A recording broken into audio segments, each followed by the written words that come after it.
mungkin buat pengantar aja gitu ya. Jadi kan kebetulan eh, aku kan nggak dapat ini ya soal tahun lalu gitu.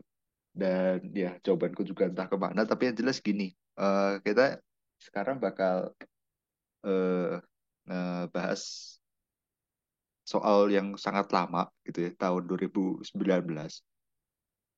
Jadi mungkin buat minggu apa buat ujian yang nantinya itu bakal beda banget gitu. Nah, tapi nanti aku juga kasih sedikit apa ya eh, yang seingatku gitu soal yang tahun lalu tuh kayak gimana gitu ya. Supaya nanti mungkin bisa jadi bahan acuan terutama yang materi Pak Zeri gitu ya. Tentang gimana apa namanya soal-soalnya kayak gimana gitu. Nah, eh, oke mungkin kita lanjut aja ya ke ini.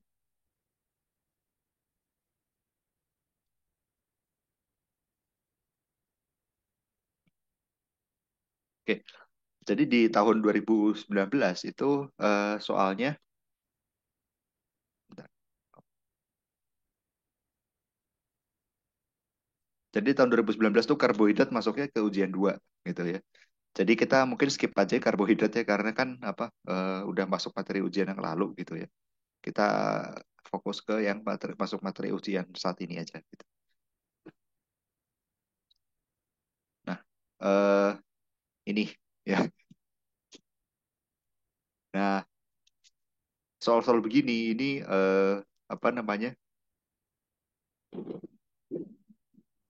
Soal-soal begini ini soal-soal Pak Zeli nih. Contoh ada beberapa soal yang kayak gini. Jadi kalau kalian lihat apa ingat di presentasinya Pak Zeli, ya ini presentasi Pak Zeli kan yang ini. Nah, itu Pak Zeli pernah ngasih tahu ini nih eh, struktur-struktur ini, terus nanti ada nama-namanya gitu ya. Nah, jadi ini tuh mau gak mau memang harus diapalin gitu. Karena Pak Zili pasti ngeluarin salah satu dari ini gitu ya. Dan tahun lalu itu yang keluar adalah oleat gitu ya. Tahun lalu itu yang keluar ini. Jadi disuruh gambarkan struktur asam oleat. Apa sorry, gambarkan struktur oleat gitu soalnya. Nah, jadi soalnya itu kan minta gambar oleat ya. Jadi kalian harus bentuk COO minus gini ya. Karena yang diminta oleat gitu. Apa yaitu dalam bentuk eh, apa ionnya gitu. Jadi kalau kalian jawabnya ini COOH gitu ya. Nah, ini disalahin sama Pak Zili gitu. Temanku ada yang kayak gini soalnya. Jadi karena apa? Karena kalau udah COOH itu namanya bukan oleat lagi, tapi asam oleat gitu. Jadi ya hati-hati di sinilah gitu. Jangan sampai kalian salah apa kalian kurang poin gara-gara cuma salah H ini. Dan itu poinnya lumayan itu, poinnya 2,5 gitu. Jadi salah ini aja tuh poinnya kurang 2,5 gitu. Nah, terus ya jadi misal kita lihat di sini. Nah, ini juga nih. Jadi kalian harus bisa bikin ini fosfolipid gitu. Jadi ada fosfatidilkolin, fosfatidiletanolamid, fosfatidilserin, fosfatidilinositol. Nah, waktu itu tuh kalau nggak salah yang ditanya ini. Jadi kalian harus suruh gambar fosfatidiletanolamid gitu. Nah, jadi ya strukturnya harus kayak gini gitu. Jadi ini kemungkinan besar salah satu dari ini bakal keluar lagi gitu. Nah, jadi gitu. Terus yang ini tuh aku lupa keluar apa enggak ya. Tapi yang jelas yang tadi ya, yang fosfolipid dan lipid biasanya ini pasti ada yang keluar satu.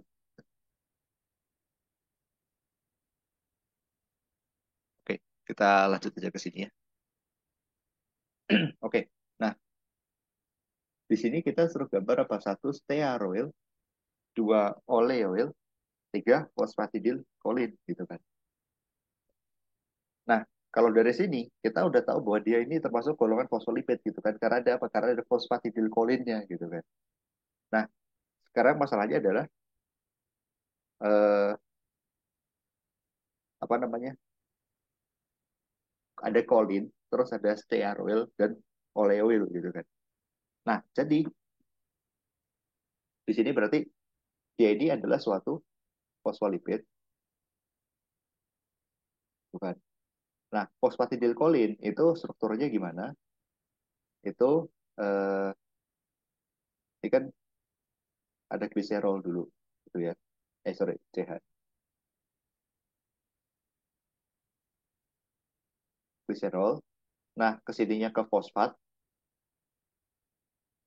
minus itu. Terus fosfatidilkolin gitu. Kolin itu CH2, CH2, N, terus ada 3 CH3. Jadi CH3, CH3, CH3 gitu. Eh, jelek, bentar. Jadi CH3, CH3, CH3. Nah, akibatnya apa? Dia plus gitu kan.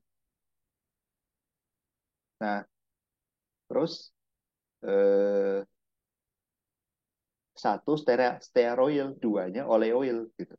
Jadi di satunya itu stearat. Stearat itu apa? Stearat itu dia karbonnya ada 18 dan tidak ada apa? Tidak ada ikatan rangkap. Dia jenuh gitu. Jadi apa di sini?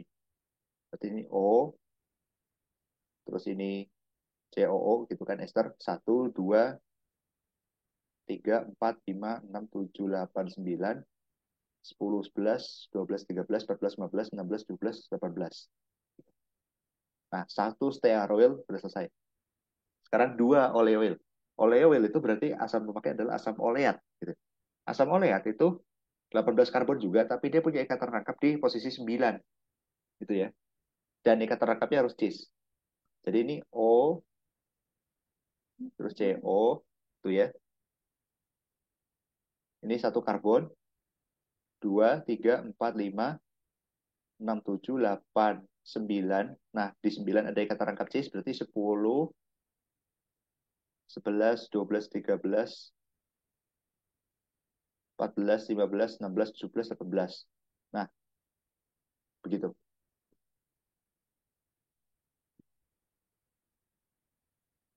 Nah, jadi satu stearoil, dua oleol, tiga fosfatidilkolin ini adalah seperti ini strukturnya.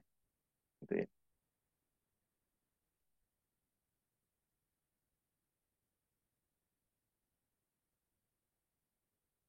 Nah, terus ada di sini adalah ceramide gitu ya. Jadi ceramide ini struktur umumnya sebenarnya aku nggak tahu di slide Pak Zeli ada nggak. Coba kita lihat ya.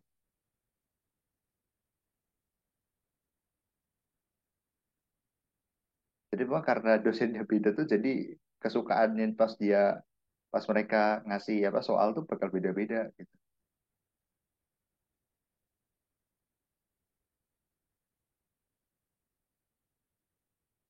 Oh, kayaknya di sini nggak dikasih ya.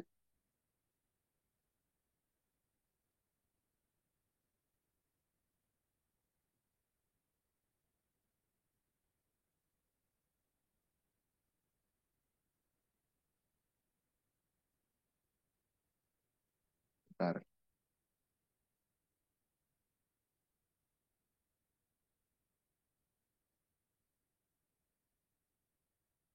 Ya, jadi di sini tuh eh oh, nah, jadi sebenarnya si ceramide itu adalah bagian ininya. Jadi ini kan cerebrosida nih, cerebrosida. Cerebrosida itu adalah ini, itu namanya ceramide. Tuh. Jadi itu namanya ceramida gitulah ya namanya. Jadi ceramide kalau berikatan dengan gula itu nanti akan jadi cerebroside gitu. Nah, jadi sebenarnya ceramide itu tinggal bagian ini ya. Nggak bisa aku bilang tinggal juga sih karena susah kan. Jadi eh ya udah kita coba aja ya.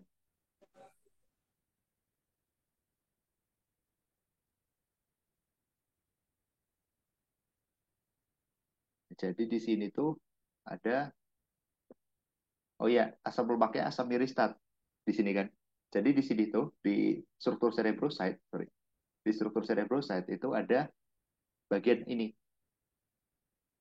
Nah, ini itu adalah, sorry, kok di sini, ini di bawahnya. Nah, ini ya, ada fatty acid unit di sini. Nah, jadi nanti di situ tuh ada asam lemaknya. Dalam hal ini, asam lemaknya adalah asam miristat. Asam miristat itu adalah asam lemak yang punya 14 karbon dan dia jenuh, gitu ya. Jadi dia nggak punya ikatan rangkap. Nah, eh, sekarang kita bikin ini dulu. Jadi kalau nggak ada gulanya, ini aslinya tuh OH, gitu ya. Jadi alkohol itu aslinya. Jadi pertama kita buat bagian ini dulu deh.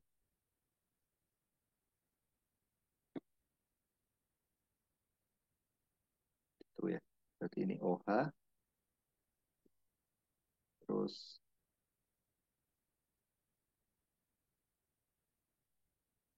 kesininya OH, sininya ada NH, gitu kan. Nah, terus ini ada ikatan rangkapnya trans, terus ke sini, oh, ada 13 ya. Jadi 1, 2, 3, 4, 5, 6, 7, 8, 9, 10, 11, 12, 13 gitu. Nah, NH-nya ini akan mengikat asam lemak tadi kan. Jadi CO gitu. Jadi ini tadi membentuk ikatan amida gitu ya. Bukan ester kayak di trigliserida tapi jadi adalah amida. Nah, karena kita mintanya karbon 14 ya. Ini adalah 14 karbon. Jadi ini 14 karbon dengan 0 ikatan rangkap. Ya. 1, 2, 3, 4, 5, 6, 7, 8, 9, 10, 11, 12, 13, 14. Nah, ini adalah struktur dari seramide dengan komponen asam lemaknya adalah asam miristat. Seperti itu.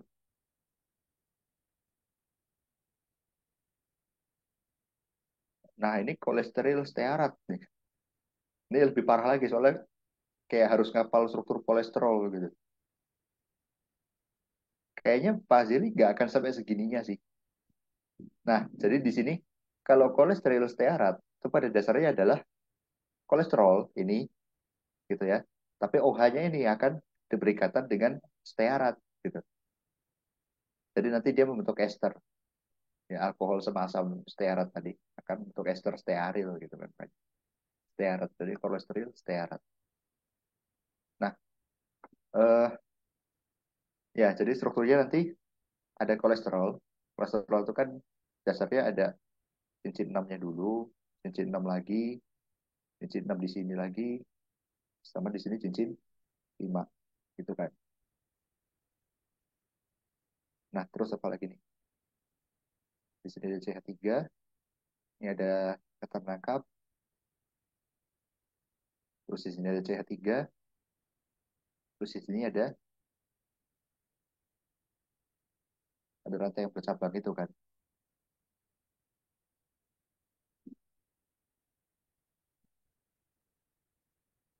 Ini. Nah, terus ini OH-nya akan jadi ester. Stearat tadi apa? 18, 0. Dia 18 karbon, jenuh. Nggak ada ikatan rangkap. 1, 2, 3, 4, 5, 6, 7, 8, 9, 10, 11, 12, 13, 14, 15, 16, 17, 18. Nah, ini adalah struktur kolesterol stearat. Oke, untuk struktur ada yang mau ditanyakan?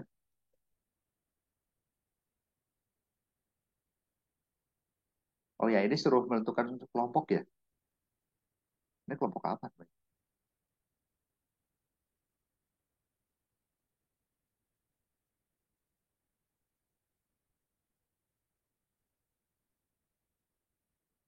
Sebenarnya yang biasa dijumpai kan ini doang ya. Jadi yang pertama tuh yang fosfolipid, yang ketiga kolesterol, tapi yang kedua bukan glikolipid ya, karena dia nggak mengikat gula gitu. Cuma ada OH gitu doang. Apa namanya? Ya, mungkin nanti bisa dicari lah. Tapi Pak Zili kayaknya nggak akan keluarin kayak gini sih. Ya walaupun Pak Zili suka ngeluarin apalan, tapi kayaknya apalannya nggak sampai segininya gitu. Pak Zili itu lebih ke yang dari namanya harusnya bisa ditebak. Nah, kira-kira gitu.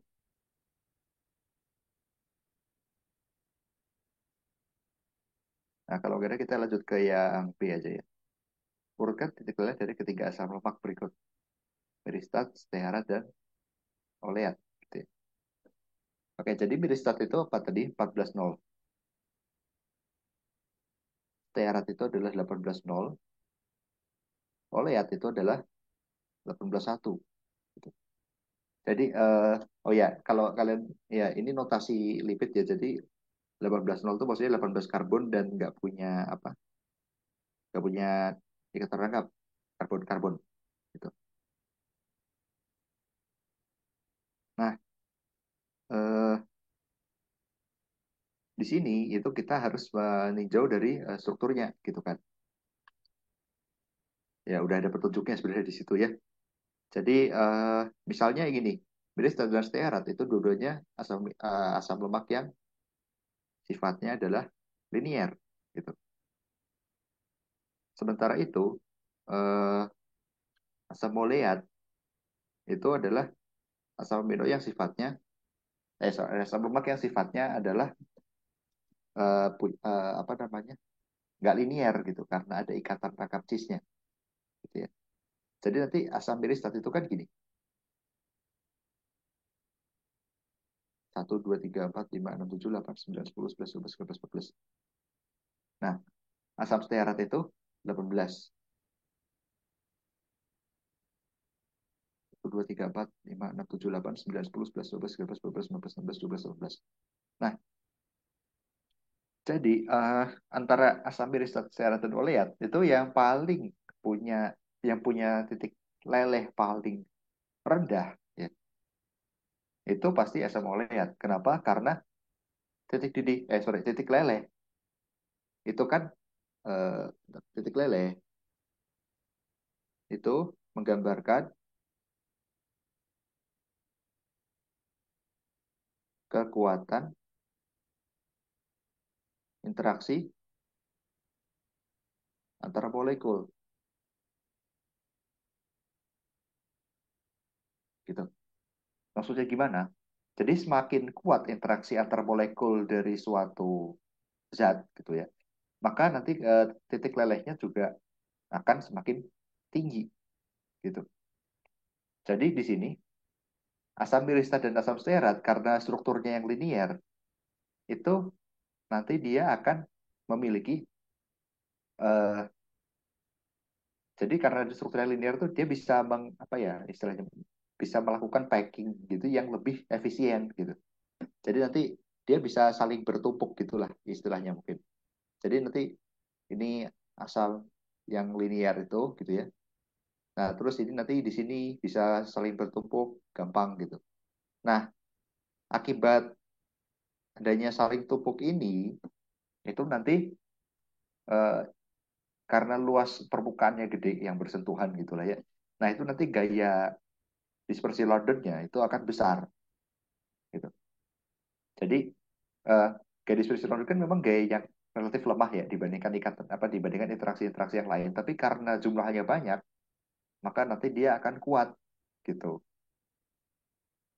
Jadi nanti asam biris dan asam stearat itu karena strukturnya linear, gaya Londonnya antar masing-masing itu akan lebih kuat gitu dibandingkan dengan asam oleat. Asam oleat itu dia eh, karena strukturnya yang bengkok ya. Jadi asam oleat itu karena ikatan cisnya dia dipaksa belok gitu strukturnya. Jadi misal gini, OH gitu kan. Nah, 1, 2, 3, 4, 5, 6, 7, 8, 9. Nah, 9 ini ada ikatan cis. 10, supaya cis dia harus ke mana? Ke bawah, 11. Gitu. 12, 13, 14, 15, 16, 17, 18. Nah, karena strukturnya yang bengkok ini, maka packingnya dia nggak terlalu efisien gitu, nggak dibandingkan dengan yang eh, linear, yaitu asam piristat dan asam stearat. Jadi nanti dia asam oleat ini memiliki gaya London yang lebih lemah. Akibatnya apa? Titik lelehnya lebih rendah gitu. Jadi nanti asam oleat itu pasti paling rendah titik lelehnya. Tuh. Nah, sekarang antara asam biasa dan asam stearat itu paling gampang sih tinggal lihat panjangnya. Seperti yang tadi ya, galon itu lemah. Tapi kalau jumlahnya besar, banyak, maka maka dia kuat, bisa jadi kuat gitu. Nah, dalam kasus ini asam milisa dan asam stearat itu kan lebih panjang. Artinya apa? Artinya interaksinya lebih banyak gitu. Interaksi antar molekul lebih banyak karena luas areanya lebih luas permukaan si molekulnya itu lebih gede gitu ya. Jadi luas permukaan yang bisa berinteraksi dengan sesamanya gitu. Kelon itu kan karena adanya kedekatan antar semakin dekat kan semakin baik gitu kan. Nah, jadi karena luasnya gede, maka nanti interaksi asam stearat itu akan lebih kuat dibandingkan dengan asam miristat gitu untuk yang sama-sama linear ini. Jadi nanti asam oleat ini titik leleh ya. Dan asam oleat itu akan kurang dari asam miristat dan akan kurang juga dari asam stearat gitu.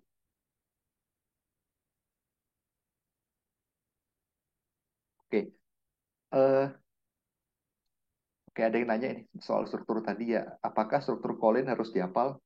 Iya, benar. Struktur kolinnya harus dihafal ya. Jadi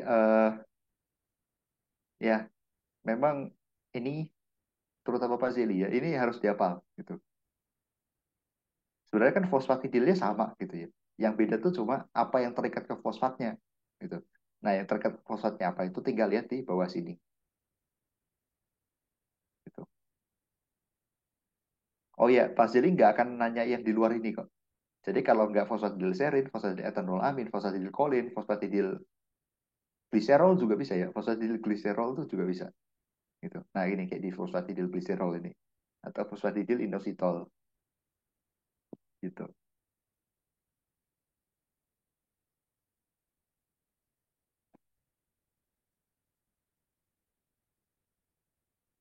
Oke, ada Raffi nanya ya, kenapa OLED yang paling rendah? Jadi gini, prinsipnya itu adalah gaya London gitu, gaya dispersi London. Jadi di sini antara asam beristat dan asam serat dan asam oleat itu asam beristat dan asam serat itu sama-sama linear gitu. Ini linear. Linear itu dalam artian dia jenuh gitu kan. Karena dia jenuh maka eh, ikatannya tuh bisa nggak ada ikatan dan dipaksa untuk belok gitu istilahnya. Ini tuh linear. Nah, sedangkan asam oleat itu punya ikatan rangkap cis. Ikatan rangkap cis ini akan memaksa asam oleat strukturnya bengkok seperti ini. Gitu. Nah, akibatnya apa? Akibatnya karena asam irisa dan asam stearat itu linear, maka molekul-molekul asam miristat itu dan asam stearat juga itu bisa saling bertumpuk dengan lebih baik gitu, dengan lebih efisien. Nah, lebih karena penumpukannya itu bisa terjadi dengan lebih baik, maka nanti gaya dispersi Londonnya itu akan kuat gitu. Nah, karena gaya dispersi Londonnya kuat, maka titik lelehnya rendah. Sorry, maka titik lelehnya tinggi gitu. Jadi ketika kita melelehkan sesuatu, misalnya ya melelehkan mentega lah atau melelehkan es gitu. Itu kan pada dasarnya kita sedang memutuskan ikatan antar molekul gitu. Kita sedang mengganggu interaksi antar molekul dari si zatnya itu gitu. Nah, semakin kuat interaksi antara molekulnya, artinya apa? Artinya dia makin susah diputuskan gitu kan. Kalau makin susah diputuskan, maka titik lelehnya akan tinggi gitu. Itulah kenapa asam irisa dan asam stearat yang interaksinya kuat karena bentuknya linear tadi, itu akan memiliki titik leleh yang lebih tinggi gitu. Nah, sementara itu asam oleat itu kan dia karena dia bentuknya bengkok gitu, maka penumpukannya tidak akan seefisien asam irisa dan asam oleat yang sama-sama linier gitu. Nanti asam oleat itu karena apa namanya pengepakannya nggak efisien tadi ya. Jadi gaya Londonnya itu akan lemah. Akibatnya apa? Karena gaya Londonnya lemah, maka eh, gaya antar molekulnya yaitu gaya London tadi itu mudah diputuskan. Akibatnya si titik lelehnya akan rendah gitu.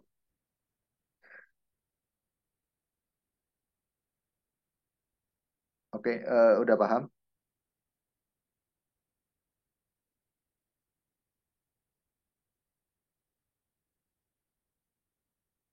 Oke, kalau ikatan rangkapnya trans gimana? Nah, bener. Nah, jadi ini nih, salah satu, jadi kalau kalian pernah dengar di berita-berita gitu atau apa ya kan ada banyak tuh yang apa namanya ya pernah jadi isu apa sering jadi isu gitu kan trans fat gitu apa, massa lemak trans gitu. Nah, salah satunya itu karena ini gitu ya. Jadi asam lemak yang trans itu kan dia bentuknya ya dia nggak memaksa strukturnya untuk belok seperti cheese gitu kan. Nah, dengan adanya ikatan rangkap yang trans, itu nanti gaya dispersi Londonnya akan mirip memang dengan asam lemak yang jenuh gitu. Tapi memang kalau nggak salah ya, setauku gitu. Setauku memang yang trans ini bakal masih masih lebih lemah dibandingkan yang jenuh, tapi nggak separah yang cis gitu. Jadi masih mirip gitu.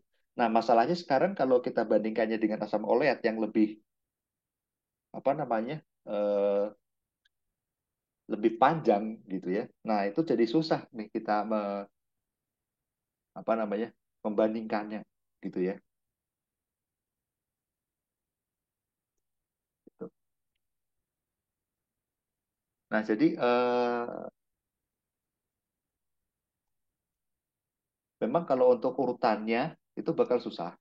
Tapi yang jelas yang trans itu pasti di antara apa pasti dia itu lebih apa namanya lebih lebih kuat interaksi apa dispersi Londonnya daripada yang cis gitu. Tapi kalau suruh diurutin, nah itu beda cerita gitu ya. Karena memang efek dari si trans ini tuh bisa kuat, bisa lemah gitu. Contohnya ini nih, contohnya eh, asam stearat itu titik lelehnya sebenarnya 69,3 derajat Celcius gitu ya. Jadi stearat, nah jadi itu stearat itu kan 18,0 ya. 18,0 itu dia 69,3 derajat Celcius gitu. Nah, terus ketika dia 18,1 cis, yaitu asam oleat ya, itu ternyata dia 12 derajat Celcius gitu. Sedangkan kalau 18,1-nya itu adalah trans, itu ternyata dia 45 derajat Celcius gitu. Nah, dari sini bisa dilihat kan bahwa untuk untuk rantai karbon yang panjangnya sama, itu yang paling eh, apa namanya? Yang paling tinggi titik lelehnya itu tetap yang trans gitu. Terus ya sorry yang jenuh. Sorry, gue yang jenuh gitu. Nah, sedangkan yang apa namanya? Eh, yang kedua adalah yang trans, yang ketiga adalah yang cis gitu. Urutannya untuk asam lemak yang panjang rantai karbonnya sama, urutannya pasti kayak gitu gitu. Cuma kalau kita bandingkan dengan asam miristat yang apa namanya? Yang rantai karbonnya panjangnya beda. Nah, ini akan jadi susah gitu. Kenapa? Karena kan banyak faktor yang mempengaruhi gitu kan, nggak cuma panjangnya sebenarnya gitu. Sorry, nggak cuma cis transnya gitu. Sudah panjangnya kan juga ngaruh kayak yang tadi, seperti yang tadi gitu kan. Nah, jadi untuk 14,0 si miristat itu aslinya dia sebenarnya adalah 54 derajat Celcius. Nah, ternyata dia lebih tinggi dari yang trans gitu. Cuma ini nggak selalu jadi patokan gitu ya. Jadi bisa aja nanti untuk asam lemak yang udah panjang banget, walaupun dia trans akan lebih tinggi dari asam miristatin kayak gitu. Jadi yang bisa kita bandingkan itu adalah kalau tanpa ada informasi lain gitu ya, kita cuma tahu berapa karbon dan berapa ikatan rangkap, itu yang kita bisa bandingkan itu cuma kalau untuk yang cis trans itu adalah kalau dia punya jumlah karbon yang sama gitu. Oke, jelas? Oke, sip.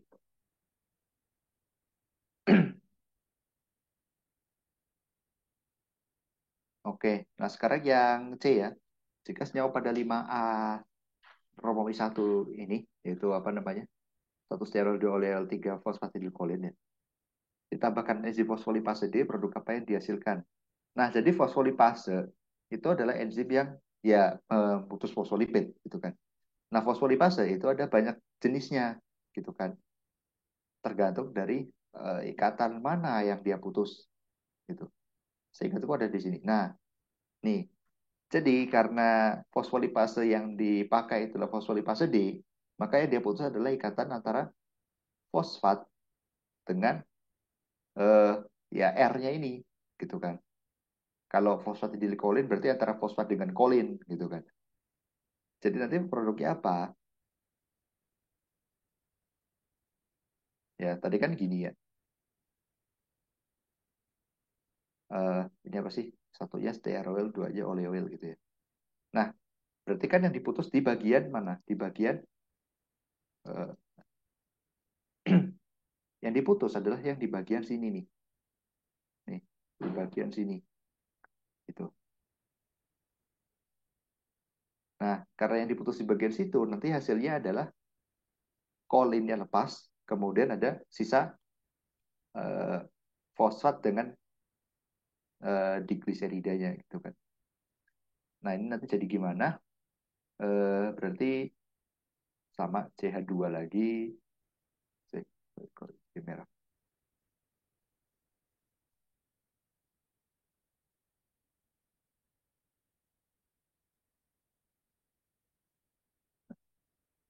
Jadi nanti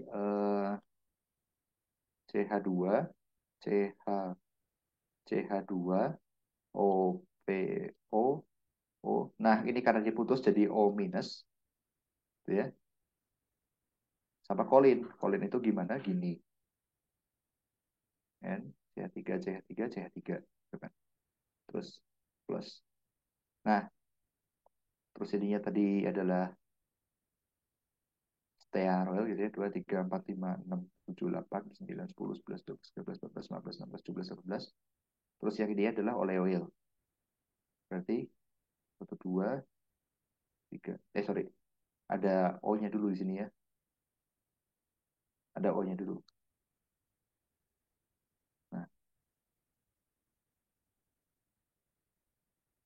1, 2, 3, 4, 5, 6, 7, 8, 9, 10, 11, 12, 13, 14, 15, 16, 17, 18. Nah, seperti itu. Ya. Karena apa? Karena fosfolipase D memang motusnya di situ gitu, memutus ikatan di antara fosfat dengan gugus samping, gugus R-nya ini gitu, yaitu yang dalam hal ini adalah kolin yang di soal 5A Romawi 1 gitu ya.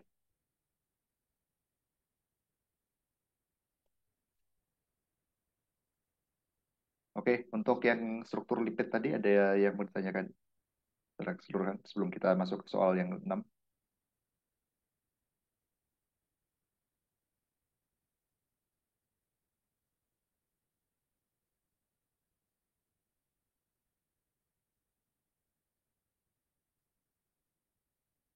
Oke, kalau nggak ada, kita lanjut aja ya ke struktur dan sifat membran sel.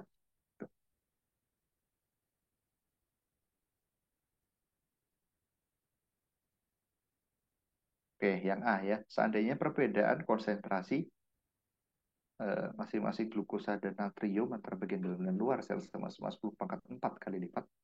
Apakah pada kali ini perubahan energi bebas dari perbedaan keduanya akan sama? Jelaskan. Nah, ini itu persamaannya adalah eh,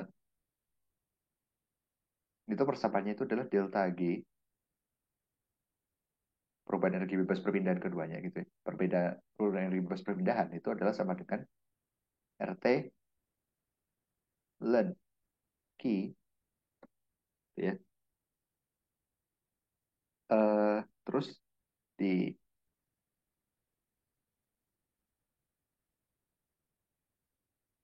bentar, ini tuh ada di Zalcefazeli. Sorry, bukan yang ini, yang ini. Nah, jadi dia itu ada di sini nih, ya. Jadi RT ln Q tambah 2 FE. Kalau ini 2 FE itu karena apa? Karena ada dua Z-nya 2 gitu ya. Nah, jadi di sini tuh eh, rumusnya itu adalah RT ln Q tambah ZF. Ya, aku bisa pakai delta V sih, biar nggak bingung. Nah, jadi di sini eh, ceritanya ini kan glukosa dan natrium itu di luar sel itu lebih banyak daripada di dalam sel gitu kan. Jadi di sini kita tahu bahwa glukosa, oh ya, sorry, karena eh, jadi glukosa sama natrium ini kan dua-duanya di luar sangat banyak ya. Jadi kemungkinan besar dia akan masuk gitu ya. Karena dia masuk, maka Q-nya itu adalah glukosa in per glukosa out gitu. Jadi kan kesetimbangannya dia jadi gini kan. Glukosa yang dari luar itu kesetimbangan dengan glukosa yang ada di dalam itu. Nah, maka Q-nya atau kuosien reaksinya itu adalah konsentrasi glukosa di dalam dibagi konsentrasi glukosa di luar. Gitu. Nah, kalau kalau yang di dalam lebih sedikit, itu kan nanti Q-nya ini akan negatif gitu kan. Sorry, Q-nya akan kurang dari satu, maka delta G-nya akan semakin negatif gitu. Jadi perpindahannya spontan, kan masuk akal gitu ya. Kalau yang di luar lebih banyak dari yang di dalam, maka glukosanya akan secara spontan masuk ke dalam gitu. Nah, itu untuk glukosa gitu. Untuk natrium, natrium itu kan berarti apa? Ya, glukosa cuma gini. Kenapa? Karena jadi nanti untuk glukosa itu nanti delta G-nya adalah RT ln glukosa in per glukosa out gitu. Nah, yang belakangnya ini nol. Kenapa? Jadi ZF delta V-nya itu nol. Kenapa? Karena glukosa tidak bermuatan. Akibat glukosa tidak bermuatan, maka Z-nya adalah nol gitu.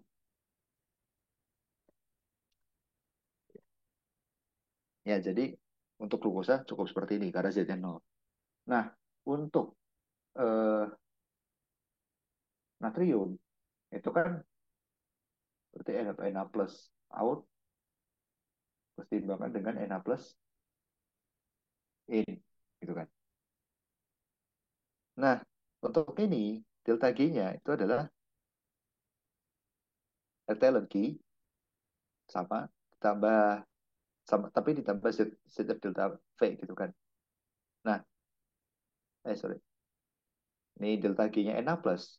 Itu jadinya apa? Jadinya adalah RT ln konsentrasi Na plus di dalam dibagi konsentrasi Na plus di luar.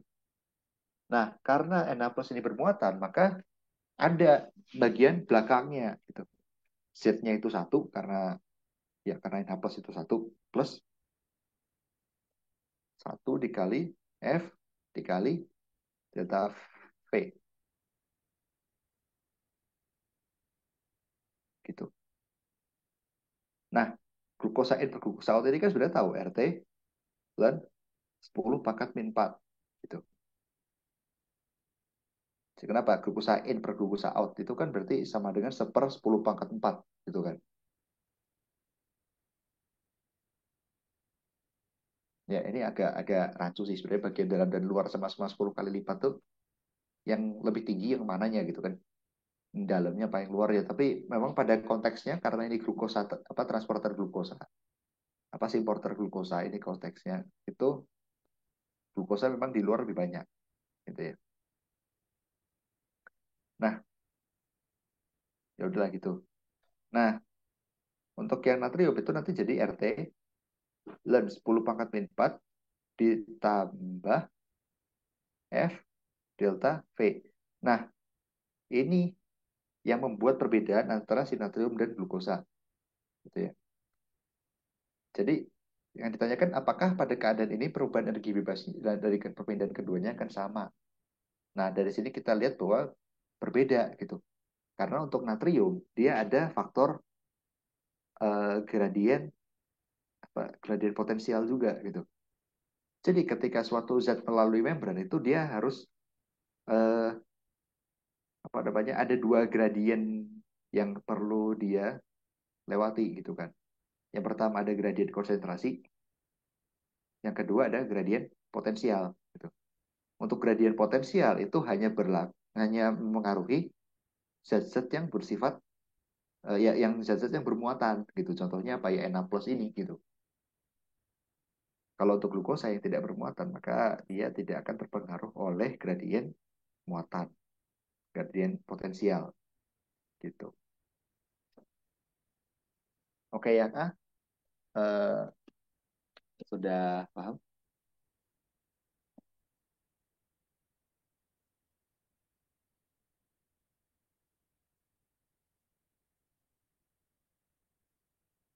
Jadi kalau nggak ada yang nanya kita lanjut. Tapi untuk yang B ini jujur aja aku eh, lupa ini full check model tuh kayak gimana. Tapi aku lupa juga ada di Pasiri apa enggak. Mungkin kita lanjut aja ke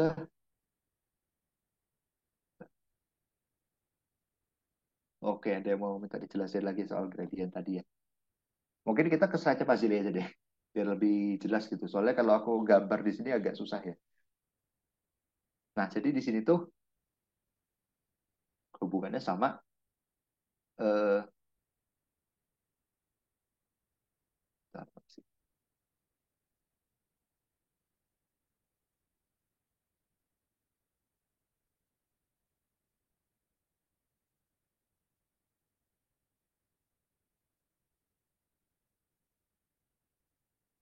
Apa yang ini ya? Oh, yang ini. Oh, bentar.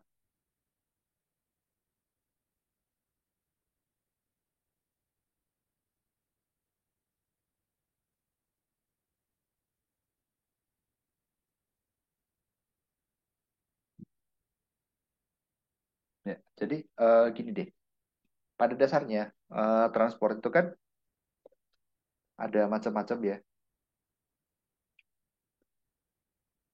Jadi transport itu di sini ada beberapa eh, jenis, itulah ya.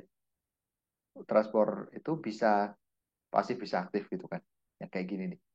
Kalau gas itu dia bisa langsung masuk aja, etanol bisa langsung masuk aja, air dan urea itu sedikit bisa masuk aja. Nah, sedangkan kalau untuk yang molekul lain itu dia nggak bisa serta-merta langsung masuk ke dalam sel, gitu kan. Nah, untuk masuk ke dalam sel maka dibutuhkan fasilitas gitu kan yang namanya adalah ini gitu, transport membran. Protein transmembran ini sendiri ada banyak jenisnya gitu. Nah, jadi ya di sini ada banyak jenisnya tapi semuanya itu memiliki fungsi yang sama fungsi dasar yang sama yaitu eh, supaya delta G dari transport zat yang dibawa itu menjadi negatif gitu. Kenapa supaya kenapa harus dibuat negatif? Ya supaya spontan gitu kan.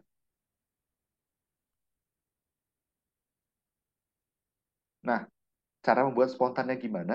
Itu ada banyak cara gitu ya. Kalau di porter itu memang dia aslinya udah spontan aja sebenarnya. Jadi ya udah langsung masuk. Untuk si porter itu kalau kalian perhatiin di sini, eh, yang merah ya, yang merah ini itu geraknya sesuai dengan gradien gitu. Jadi dia di luar itu gradiennya tinggi, di dalam gradiennya adalah gradiennya rendah. Sorry, di luar itu konsentrasi dan potensialnya tinggi, sedangkan di dalam konsentrasi potensialnya rendah. Akibatnya apa? Dia secara spontan akan masuk ke dalam gitu. Nah, ketika dia masuk ke dalam, dia akan melepaskan energi gitu kan. Nah, energi inilah yang kemudian dipakai oleh protein ini untuk mentransfer molekul lain. Ini yang hitam. Yang hitam ini sebenarnya dia transportnya itu melawan gradien konsentrasinya gitu. Ya. Nah, tapi karena ada energi dari transport yang merah, maka yang hitam ini bisa akhirnya menjadi spontan seperti itu. Nah, untuk antiporter tuh kayak gitu juga, cuma arahnya kebalikan aja gitu ya. Nah, terus yang kayak kalau yang ini jelas dia pakai ATP gitu, hidrolis ATP. Nah, gradiennya itu sendiri apa? Jadi ini ya. eh nah, contohnya yang kayak gini deh. Yang ini itu di luar. Ini ceritanya sel saraf gitu ya. Nah, ini tuh eh, di luar sel itu Na plus tinggi. Konsentrasi Na plus tinggi,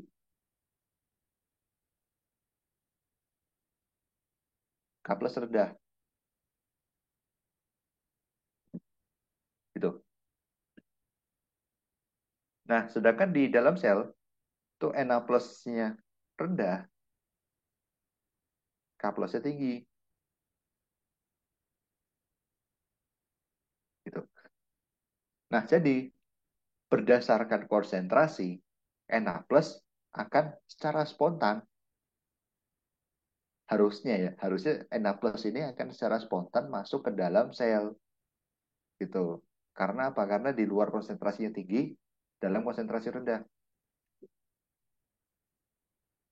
Nah, selain itu apa lagi? Selain itu dia juga secara gradien potensial itu eh, secara gradien potensial dia juga akan secara spontan masuk ke dalam. Kenapa? Karena di luar, ini kalau kalian lihat ini positif-positif itu maksudnya adalah di luar sel itu sifatnya lebih positif gitu ya. Di luar tuh apa muatannya lebih positif di sini potensialnya. Sedangkan di dalam itu potensialnya lebih negatif, lebih rendah gitu. Nah, mungkin gampangnya gini, Na plus itu adalah sesuatu yang positif. Berarti dia suka pindah pindah ke daerah yang negatif gitu kan.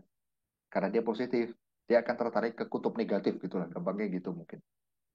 Nah, jadi karena Na plusnya ini ada di luar yang di kutub positif, dia itu secara spontan, seharusnya secara spontan dia bisa masuk ke dalam sel, yang mana di dalam sel itu lebih negatif gitu kan. Tetapi karena ada plasma membran, membran plasma ini, Na plus tidak bisa masuk. Itulah kenapa kita membutuhkan protein untuk membantu memasukkan atau membantu ketika kita memasukkan Na plus seperti itu. Jadi gradien itu tuh sebenarnya sesuatu yang eh, mendorong atau mendorong sesuatu apa, jadi perbedaan konsentrasi atau perbedaan potensial itu akan mendorong pergerakan dari eh, apa namanya zat-zat gitu ya melalui membran gitu. Dan dalam kasus ini yang kita pelajari ada dua gradien, yaitu gradien konsentrasi dan gradien potensial. Seperti itu, atau gradien muatan juga ada yang bilang gitu. Gimana? Eh, paham? Sudah apa ada yang mau ditanyakan lagi?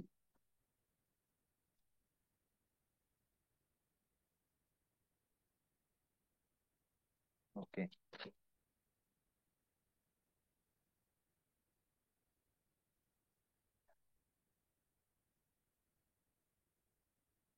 Oke, selanjutnya kita ke Ya, oke, yang fluid mosaic model ini aku lewat dulu ya seperti yang tadi ya.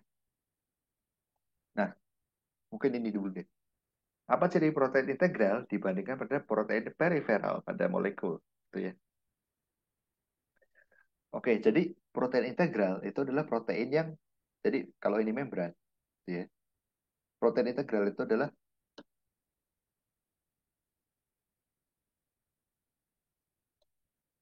protein yang sifatnya bentuknya gini gitu. Jadi ini membran, fosfolipid gitu ya.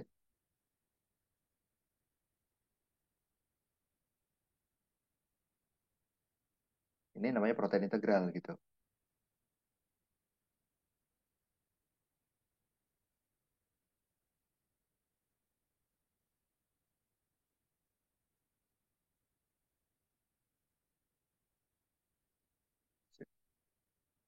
Ya, ini protein integral ya.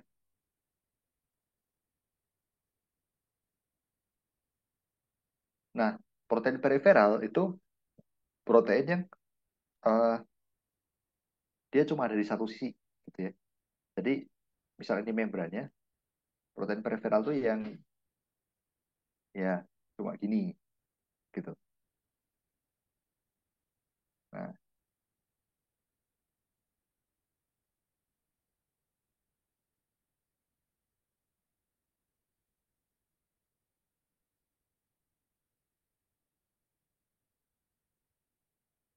nah, oke, kayak gitu ya untuk protein periferal.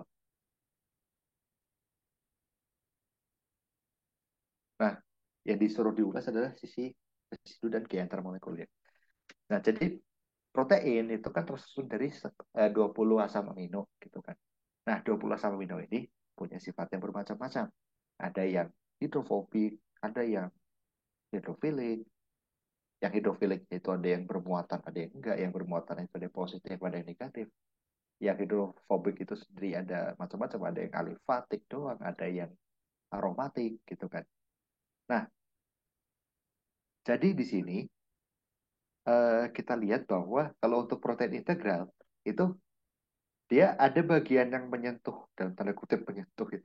Dalam tanda apa ada yang bagian yang eh, berinteraksi dengan lingkungan matriks ekstraseluler gitu ya atau ya pokoknya di lingkungan luar ada yang berinteraksi dengan lingkungan dalam di sini dan ada juga yang berinteraksi dengan membrannya di bagian sini tuh. Nah, akibatnya apa untuk protein integral? Protein integral itu bagian tengah ini ya, bagian ini harus diisi residu hidrofobik gitu. Kenapa residu hidrofobik? Karena lingkungan dia adalah lingkungan hidrofobik yaitu si fosfolipid dan bagian lipidnya gitu kan. Jadi protein ini dikelilingi oleh lipid dari fosfolipid. Akibatnya apa? Akibatnya eh, residu-residu apa akibatnya supaya si proteinnya stabil, residu-residu yang ada di bagian tengah ini harus hidrofobik gitu. Sehingga nanti dia bisa berikatan sorry dengan soalnya sehingga nanti dia bisa berinteraksi dengan lipid dari membrannya. Oke, antar molekulnya apa? Ya, berarti apa interaksi apa kelon gitu.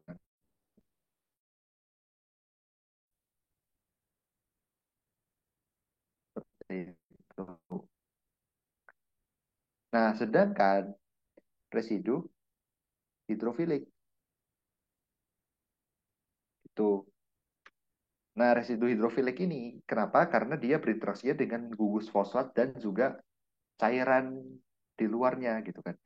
Cairan di ekstraseluler maupun cairan di dalam sel itu kan matriksnya pelarutnya air gitu kan.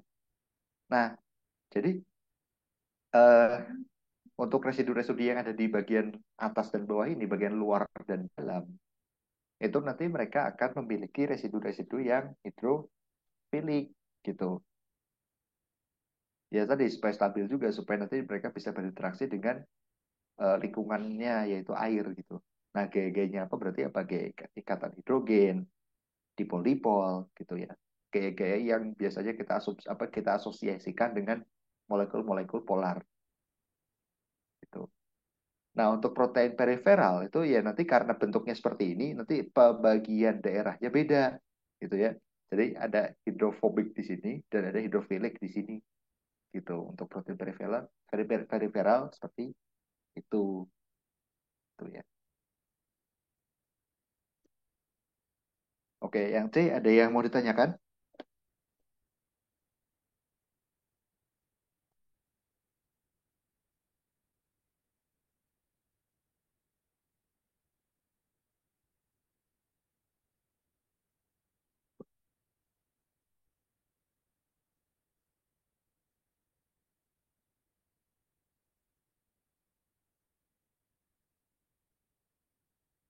Ya, kalau nggak ada kita lanjut ke nomor 7, gitu ya.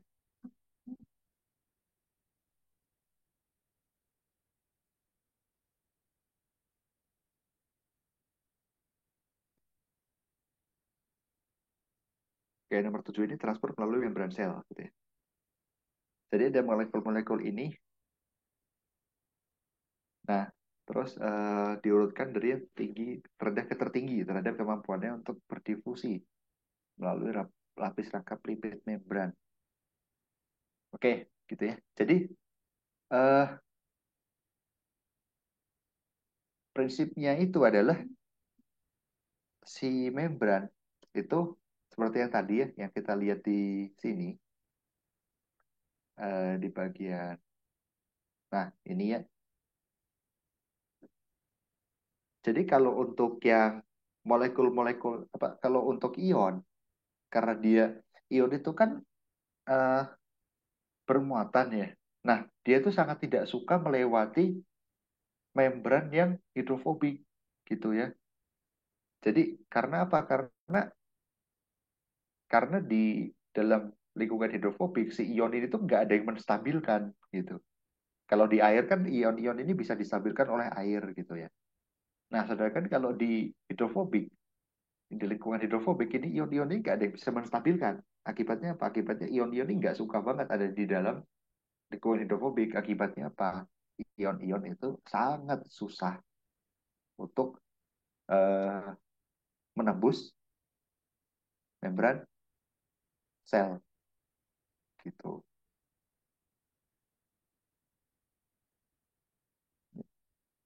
Jadi di sini eh, ion dan molekul polar yang bermuatan itu sangat susah untuk menembus si membran gitu. Nah, terus untuk yang nggak bermuatan gimana? Untuk yang nggak bermuatan, kalau dia polar itu ternyata eh, semakin besar itu akan semakin susah masuk gitu ya. Sedangkan yang kecil itu akan mudah apa ya ada yang mudah, ada yang sedikit mudah masuk gitu ya. Jadi di sini untuk soal ini kita bisa bilang bahwa nomor satu itu nilai paling susah gitu ya. Jadi kemampuan berdifusinya nomor satu itu paling rendah. Kenapa? Karena dia ion gitu ya. Karena dia ion maka dia sangat susah gitu untuk menembus lapis rangkap lipid membran. Nah, molekul nomor 2 dan 3 itu sama-sama suatu amida. Amida itu adalah molekul yang non polar, sorry, molekul yang polar gitu kan. Nah, tapi nomor 3 itu lebih besar daripada nomor 2. Akibatnya apa? Akibatnya nomor 3 akan lebih susah masuk daripada nomor 2. Jadi gini, nanti polar besar, yang ini adalah polar kecil gitu. Jadi yang polar kecil itu akan lebih mudah masuk daripada yang polar besar. Seperti itu. Oke, ada yang mau ditanyakan dulu?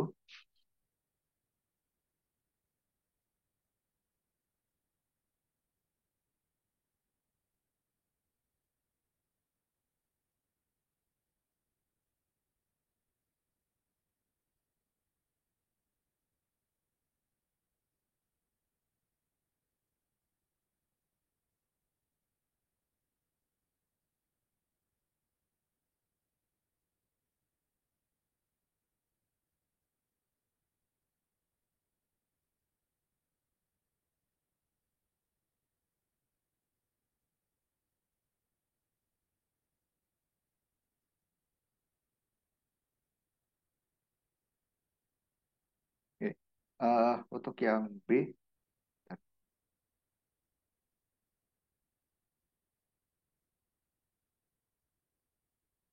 yang B ini adalah tiga macam mekanisme transport pasif dari senyawa ion ke dalam sel yang menggunakan bantuan. Ya, tiga, tiga itu ada di ini ya. Ada di sini sebenarnya. Nah, jadi eh, ada tiga itu tuh ini. Ada yang channel biasa, ada yang transporter gitu kan. Ini dua-duanya itu eh, dua-duanya itu transportnya sebenarnya si importer itu yang merah itu transfernya pasif gitu ya karena dia tidak butuh energi malah dia menghasilkan energi itu digunakan untuk mentransfer yang hitam sama dengan yang anti porter juga seperti itu. Jadi sebenarnya difusi yang pasif yang transport gitu ya itu ada dua jenis sebenarnya ya. Yang pertama yang pakai channel cuma ya udah dia masuk aja. Yang kedua yang pakai gerbang kayak gini jadi masuk dulu terus berubah konformasi keluar berubah konformasi lagi. Nah, jadi kayak gitu.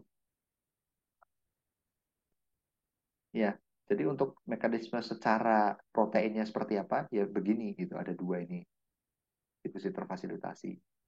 Tapi secara zat apa yang dipindah, apa bagaimana, apakah melawan gradien atau apa, melawan gradien atau mengikuti gradien, itu ini itu ya ada di sini. Tapi pada dasarnya dua-duanya itu adalah transport pasif.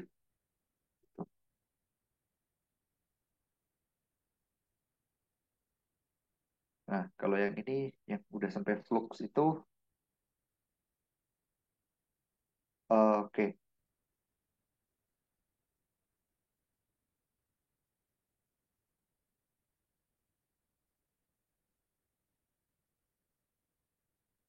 Nah, kalau dari sini sebenarnya udah kelihatan bahwa yang B ini terfasilitasi gitu ya. Karena dia lebih tinggi gitu ya daripada yang A, itu yang nomor C ini. Untuk konsentrasi yang sama gitu.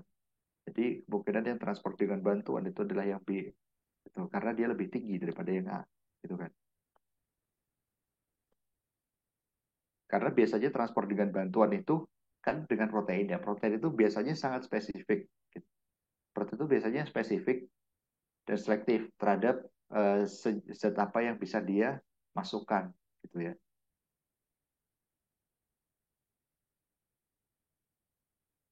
Nah, untuk yang nomor D, yang CA2+ ATPase gitu ya.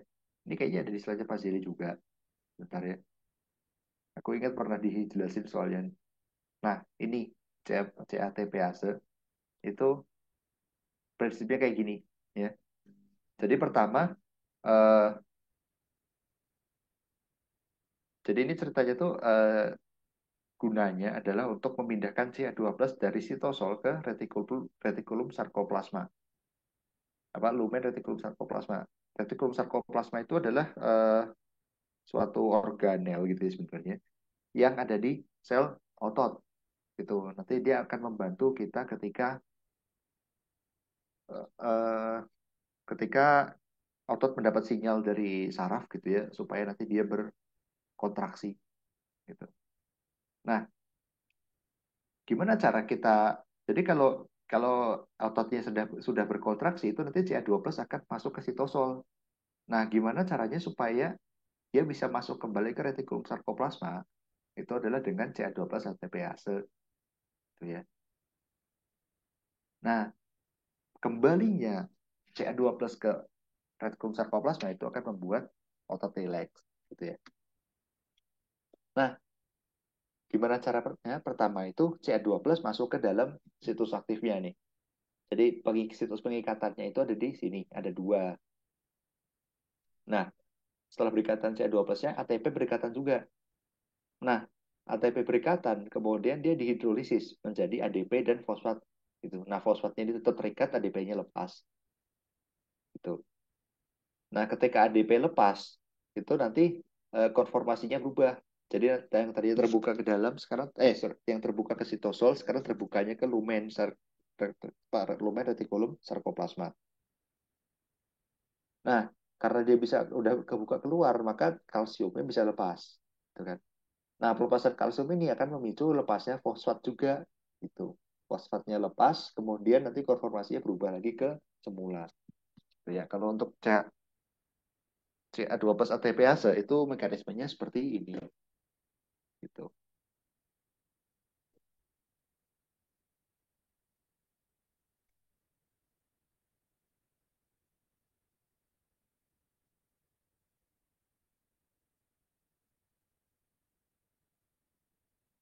Nah, yang ini adalah ini aplikasi rumus yang tadi gitu sebenarnya. Nah, jadi di sini CA2 ATP di lumen usus halus berturut-turut ada 0,2 mikromolar dan 10 milimolar. Sedangkan CA2 di luar sel ada 10 milimolar. Dan beda potensial listrik antara kedua bagian itu adalah minus 30 milivolt. Nah, kita disuruh menentukan apakah transportnya terjadi gitu kan. Ini sebenarnya aktif ya ini.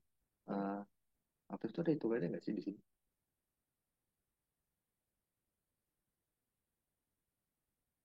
Tapi yang jelas itu seingatku Pak Hasil itu tidak menanyakan yang seperti itu ya. Mentok-mentok yang transfer pasif gitu.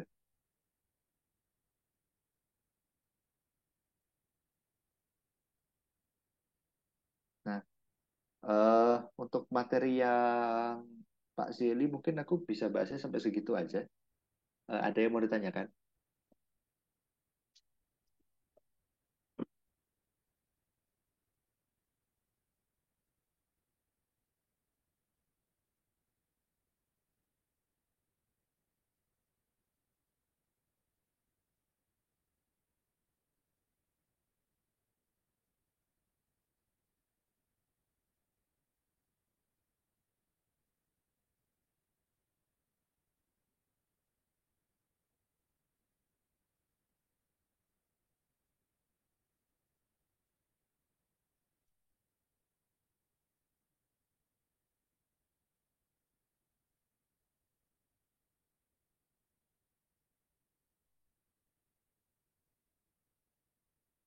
Oh iya, ini ada yang nanya tadi. Eh, oh ya, untuk yang rumus ini ya, tadi kenapa enak plus in per NA plus out itu cuma 10 pangkat min 14. Ini 10 pangkat min 4 ya. Jadi 10 pangkat min 4 itu dari mana? NA plus, karena NA plus in-nya 1, NA plus out-nya 10 pangkat 4 gitu ya. Ini ada 10 pangkat 4 di sini. Nah, terus ada yang nanya lagi tentang yang 7B ya.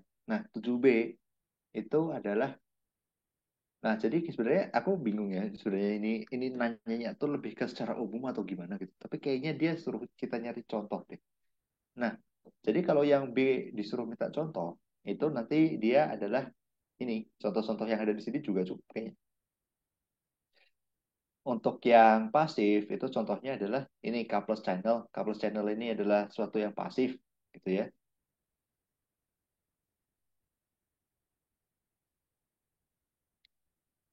Terus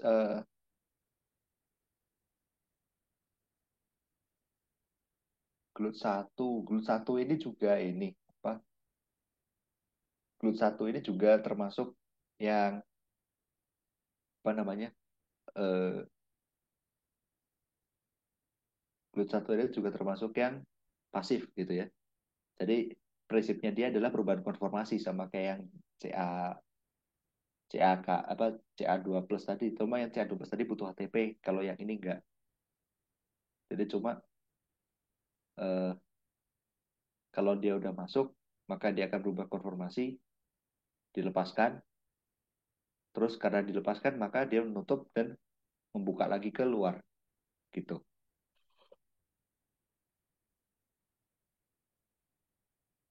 Ada juga yang channel biasa tuh. Nah, ini udah termasuk transport aktif semua gitu ya.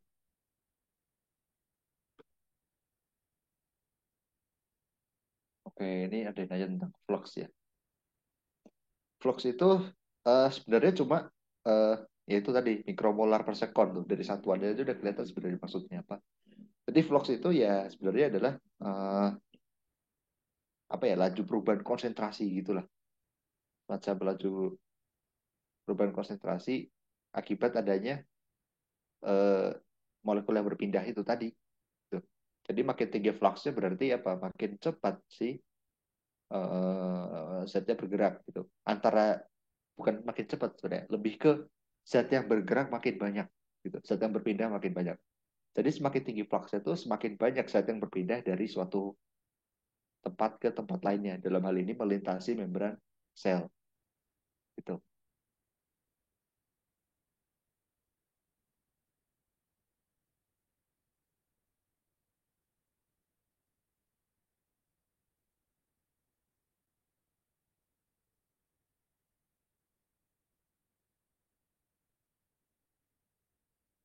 Ya, ada lagi yang mau ditanyakan?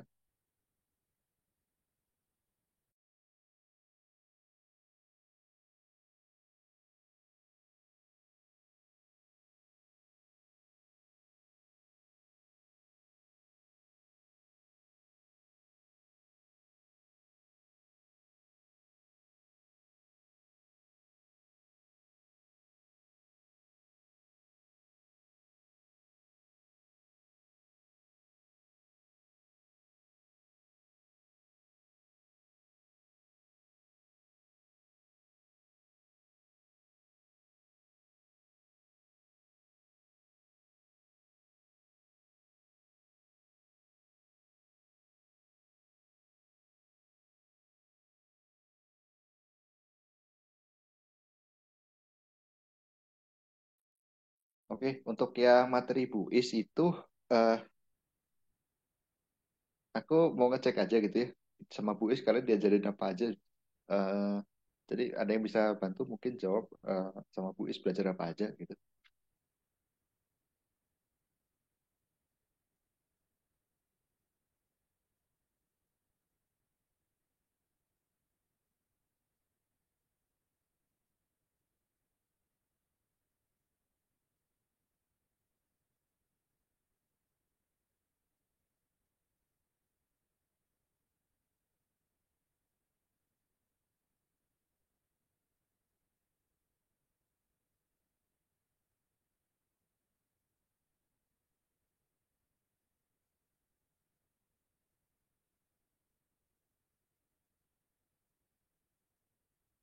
Oke. Oh, yang enzim ya. Bentar.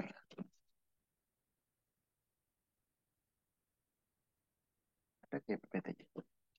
Uh, itu kayaknya pakai Leininger deh. Sebentar ya. Saya cari dulu barangkali ada.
Oh, ya udah kita bahas yang enzim aja deh.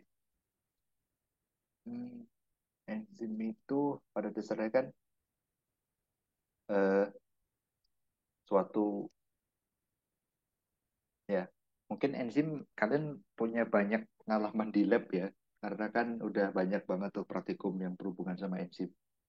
Nah, jadi enzim itu kan pada dasarnya suatu eh, katalis gitu ya. Nah, jadi katalis ini eh, untuk protein apa seperti si untuk enzim sendiri itu dia sangat eh, apa namanya, kelebihan enzim itu salah satunya adalah spesifik gitu kan, spesifik banget ya, termasuk apa dibandingkan dengan eh, katalis-katalis pada umumnya gitu. Nah, dia itu terdiri dari suatu eh, apa namanya,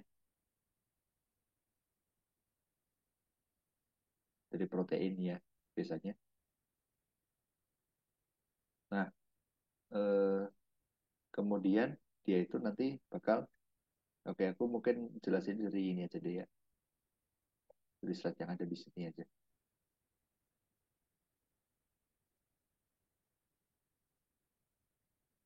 Tapi ini sebenarnya slide ini sih apa, dinamika. Bentar ya. Ya, jadi aku mungkin jelasin dari slide yang ini aja. Bentar ya.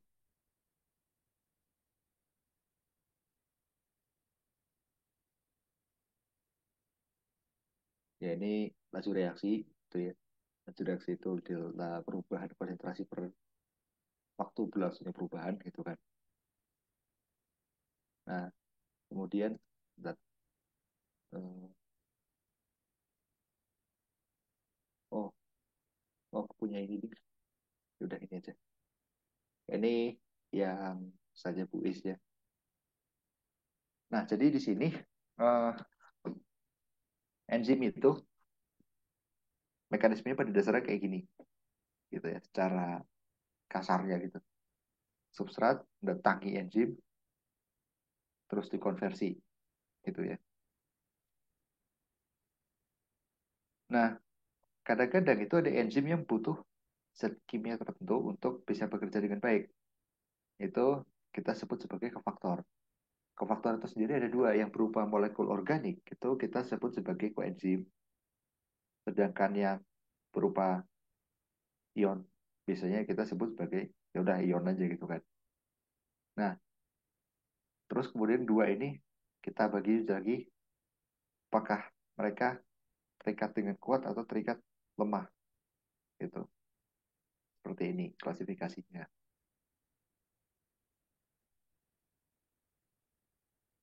Nah, ini contohnya doang, nggak akan ditanya, tenang aja. Kalau Bu Isma nggak akan pernah nanya kayak gitu. Ya. Nah, jadi mungkin ini ya, apoenzim itu adalah protein yang ya udah apa sorry, enzim yang proteinnya doang, protein bagian protein dari si enzim itu namanya apoenzim. Nah, ketika dia sudah mengikat koenzim, sebenarnya sudah mengikat kofaktor, yang dalam kasus ini contohnya adalah koenzim. Nah, ketika dia sudah aktif, nah baru dia adalah holoenzim kita sebutnya. Holo itu artinya keseluruhan atau utuh gitu ya. Makanya namanya holoenzim gitu.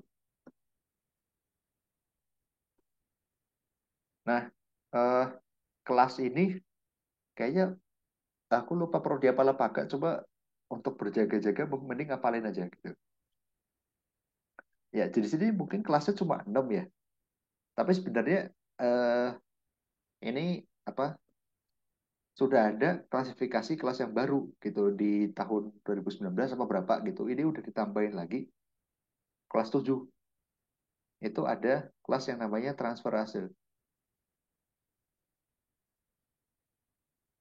Transferase ini akan mengkatalisis reaksi perpindahan zat gitu.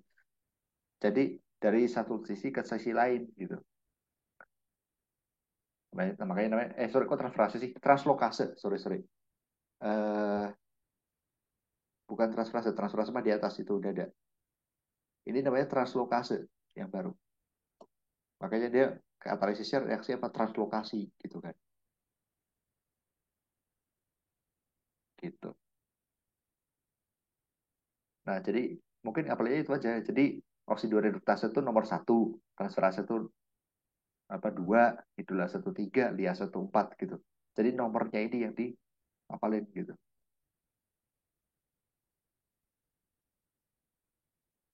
Nah, ya, nah ini nih translokase gitu ya. Udah ada tipe baru gitu. Ini contoh reaksinya ya. Untuk yang pertama, kelas satu itu oksidoreduktase, ya dia katalisisnya reaksi redox gitu. Paling gampang dia. Gitu. Nah, untuk yang kedua itu adalah transferase, ya dia mengkatalisis reaksi transfer gugus tertentu gitu ke suatu molekul. Contohnya apa? Glukosa jadi glukosa 6 fosfat gitu. Nah, itu kan ditambahin fosfat gitu. Nah, itu kerjanya transferase gitu.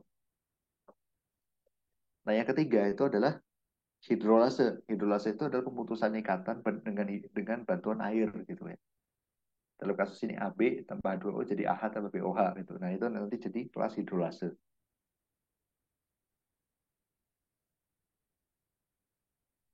Nah, untuk yang keempat itu adalah liase gitu ya. Liase itu mengkatalisis reaksi eh, pemutusan ikatan juga tapi tanpa bantuan apa-apa gitu. Nah, sebenarnya reaksi enzim itu kan kebanyakan ini ya kesetimbangan gitu. Nah, karena dia kesetimbangan, itu nanti akibatnya eh, kadang ada suatu reaksi yang sebenarnya dia tuh eh, penggabungan gitu, pembentukan ikatan, bukan pemutusan, tapi dikelompokinnya ke dalam liase. Nah, itu mungkin-mungkin aja gitu ya. Nah, ini dalam kasus ini, misalnya kalau yang reverse tuh biasanya kita kasih namanya sintase gitu.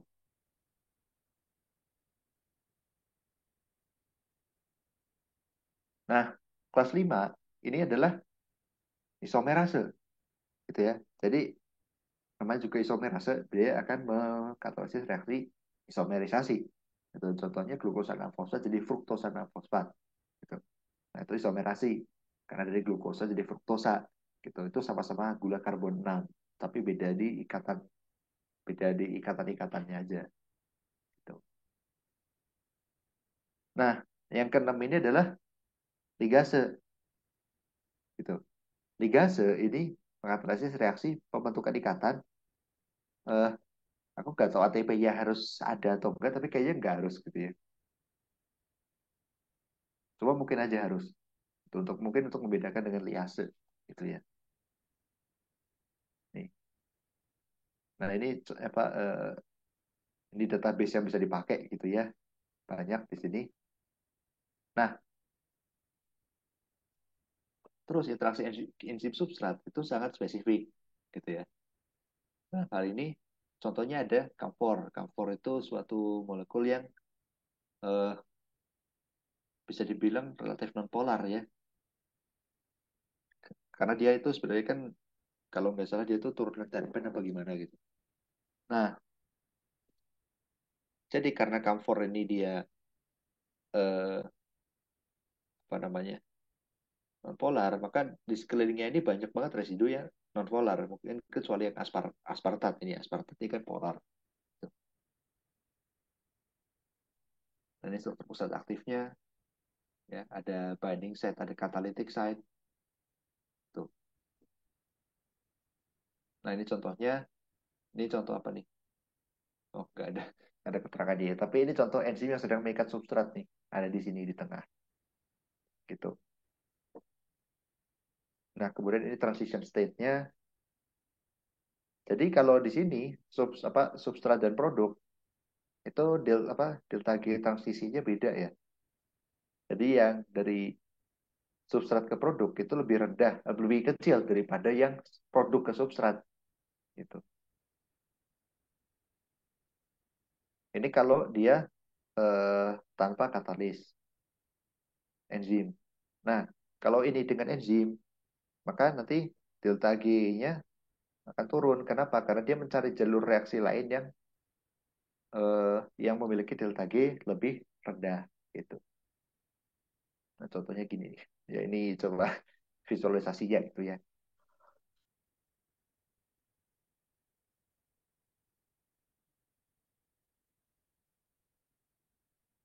Ini model-model ini apa transition state enzim itu ya.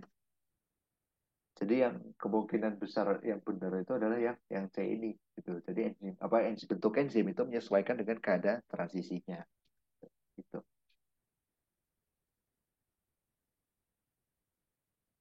Nah, menurut kespesifikan aktivitasnya enzim itu ada yang spesifik grup, ada yang absolute grup gitu. Contohnya yang absolute grup itu glukokinase. Ini paling terkenal ini. Dia hanya bisa mentransfer fosfat dari ATP ke glukosa. Jadi nggak bisa untuk gula yang lain. Gitu. Nah, spesifik grup ini contohnya alkohol dehidrogenase. Yang penting alkohol maka dia bisa mengkatalisis gitu. Nggak peduli alkoholnya apa gitu kan. Nah, ini hipotesis log and key sama induced fit gitu ya. Sekarang yang diterima itu kebanyakan yang induced fit. Kenapa? Karena dia itu di ini dia harus komplementer terhadap keadaan transisi gitu. Contohnya di sini heksokinase. Dari sini kelihatan bahwa bentuk yang ketika sebelum mengikat substrat glukosa dengan yang sudah mengikat substrat glukosa itu sangat berbeda gitu ya, struktur tiga dimensinya. Nah, untuk kinetikanya, eh, untuk kinetikanya yang paling dasar kan Michaelis-Menten ya.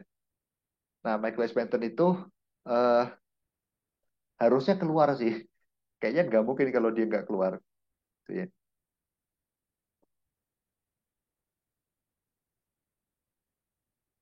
Jadi kinetika enzim itu eh, biasanya akan dikasih tabel gitu ya. Biasa substrat dengan laju gitu ya. Habis itu disuruh menentukan eh, ininya misalnya apa eh, KM, Vmax gitu, parameter kinetikanya. Nah, ini pencetusnya gitu ya. Nah, jadi ini kita plotkan dulu waktu apa konsentrasi produk terhadap waktu seperti yang kalian lakukan di praktikum gitu ya. Terus kan menentukan laju awalnya dengan beberapa titik pertama. Nah, habis itu diplotkan KM apa sorry diplotkan V terhadap laju terhadap konsentrasi substrat. Nanti akan kalau mengikuti kinetika Michaelis-Menten akan menjadi seperti ini. Nah, KM itu pada dasarnya adalah konsentrasi substrat yang dibutuhkan agar laju dari reaksi enzimatis ini itu adalah setengah dari laju maksimumnya.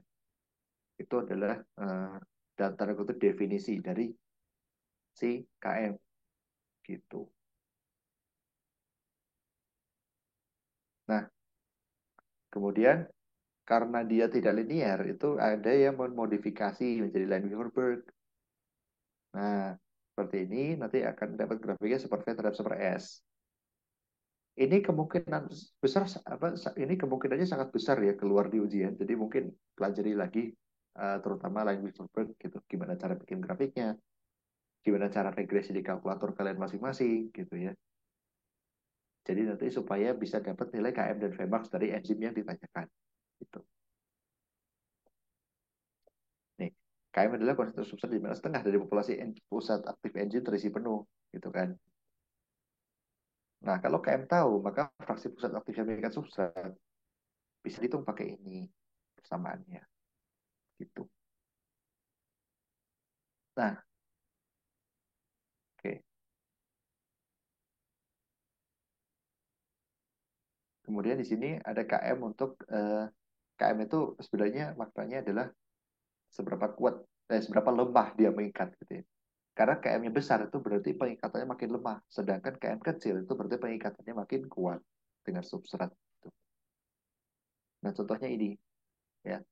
Dari sini kita bisa lihat bahwa beberapa enzim itu KM-nya rendah banget. Artinya apa? Artinya dia pengikatan dengan pengikatan dengan substrat ya itu sangat kuat gitu. Contohnya palisozim ini ya terus arginin terena sintase terhadap argininnya gitu. Nah, kemudian ada istilah kaket juga. Kaket itu dihitung dari Vmax dibagi konsentrasi enzim total. Kaket atau turnover number itu adalah jumlah molekul substrat yang dikonversi menjadi produk dalam satu satuan waktu. Berarti apa? dia itu menyatakan eh, aktivitasnya lah gitu, mungkin paling dekatnya gitu ya. Jadi makin gede itu artinya lajunya makin cepat. Contohnya apa ya, itu carbonik anhidrase. Carbonik anhidrase itu suatu enzim yang sangat cepat reaksinya gitu ya. Sehingga turnover number-nya sangat gede, 600.000 per sekon gitu. Nah, KM dan kakak itu hubungannya apa? Hubungannya seperti ini. Ya. Jadi P itu kakak per KM kali konsentrasi enzim total dikali konsentrasi substrat gitu. Nah, perbandingan nilai kakak per KM ini, ya kakak per KM ini, nah, uh, kita sebut sebagai efisiensi katalitik gitu ya, namanya katalitik efisiensi. Nah, efisiensi katalitik ini, oh ya, walaupun namanya efisiensi, nilainya tuh nggak harus 0 sampai 1 ya. Jadi biasanya kan kita kalau misalnya di termodinamika atau di fisika gitu, misal ada efisiensi suatu mesin gitu. Nah, itu kan pasti antara 0 sampai 1 gitu kan.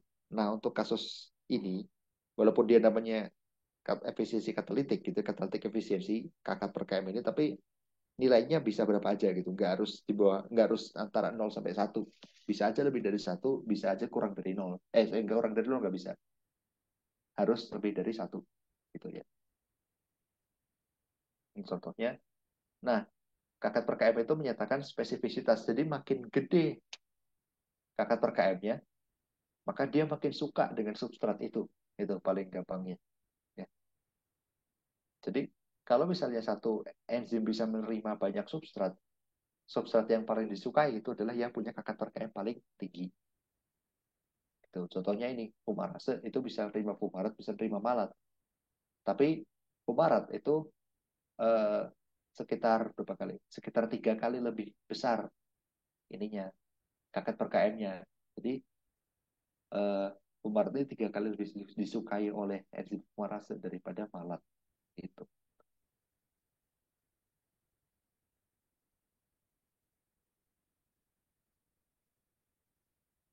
Nah, kakak per km ini juga bergantung pada ya ini karena dia menyatakan spesifisitas, dia bergantung pada residu-residu asam amino yang berada di daerah eh, sisi aktif gitu ya terutama. Contohnya yang ini nih. Kalau dia apa kalau ini kan chymotrypsin. Chymotrypsin itu eh, zat yang sorry, enzim yang memutus ikatan peptida gitu kan. Nah, kalau peptidanya glisin itu kakak terkemnya rendah. Valin agak lebih tinggi. Norvalin lebih tinggi lagi, norleusin lebih tinggi lagi, sampai nanti fenilalanine itu sangat besar, 1 kali 10⁵. Bandingkan dengan glisin yang bahkan nggak nyampe 1 gitu. Ya.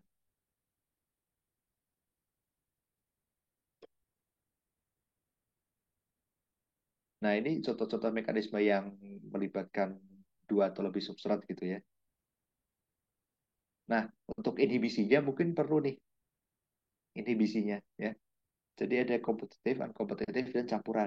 Kalau yang kompetitif itu nanti ciri-cirinya kayak gini. Jadi ketika ada inhibitor itu nanti KM-nya nilai KM-nya bertambah, tapi V-nya, nilai V max-nya itu akan tetap gitu. Nah, kemudian kalau yang unkompetitif, oh ya, grafiknya nanti akan berpotongan di sumbu Y gitu ya. Kalau unkompetitif itu nanti grafiknya sejajar gini gitu ya. Nah, jadi kalau di sini kasusnya itu V max-nya berkurang, tapi KM-nya V max berkurang, KM-nya juga berkurang gitu. Ini namanya unkompetitif gitu ya. Unkompetitif apa kompetitif itu nanti inhibitornya hanya bisa berikatan dengan enzim bebas. Kalau unkompetitif itu inhibitornya berikatannya dengan kompleks enzim substrat gitu ya. Nah, kalau mix itu nanti inhibitornya bisa berikatan di mana aja gitu. Bisa enzim doang, bisa enzim substratnya gitu. Nah, nanti grafiknya kayak gini nih. Jadi dia sejajar enggak, berpotongan di sumbu Y juga enggak gitu ya. Jadi berpotongan di suatu titik lah intinya. Gitu. Tapi suatu titiknya itu di mana? Bukan di sumbu Y. Gitu. Nah ini nanti nilai V0, nilai Vmax pasti turun, tapi nilai Km bisa naik bisa turun, tergantung nanti pengaruhnya gimana. Gitu ya.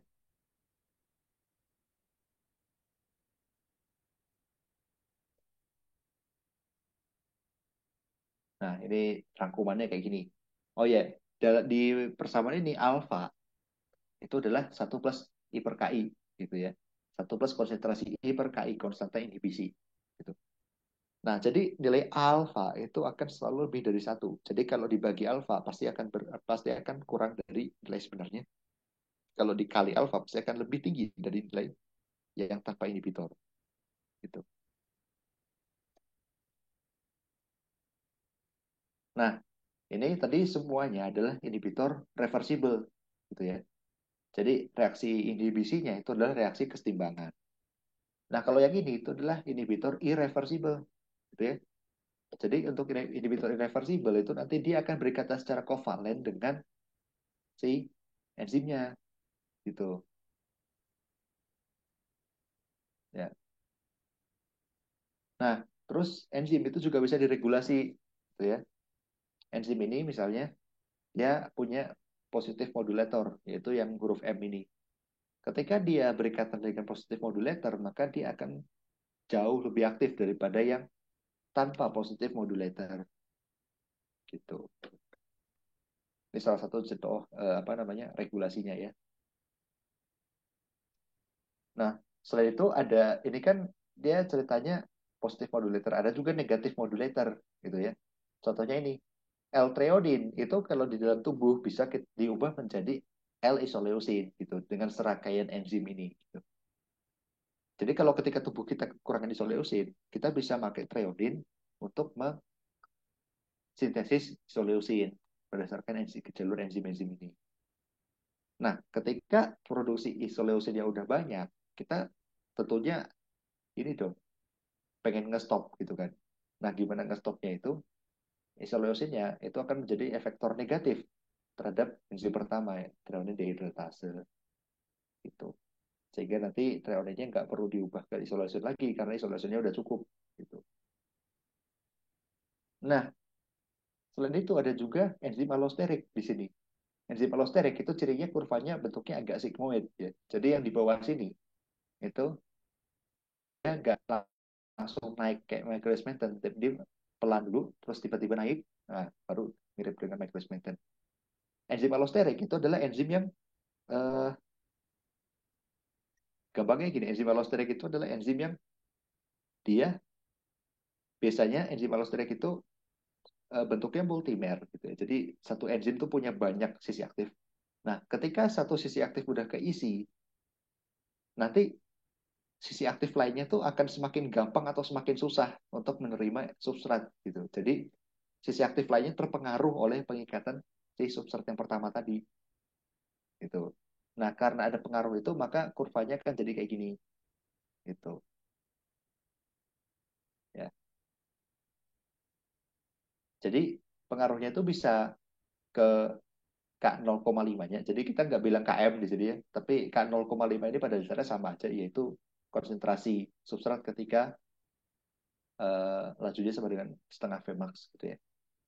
Jadi positif modulator akan menggeser kurva ke kiri, negatif modulator bisa menggeser kurva ke kanan. Tapi ada juga positif modulator dan negatif modulator yang gesernya ke atas ke bawah gitu. Tapi intinya dia akan mengubah kinerja si enzimnya gitu. Ini contohnya.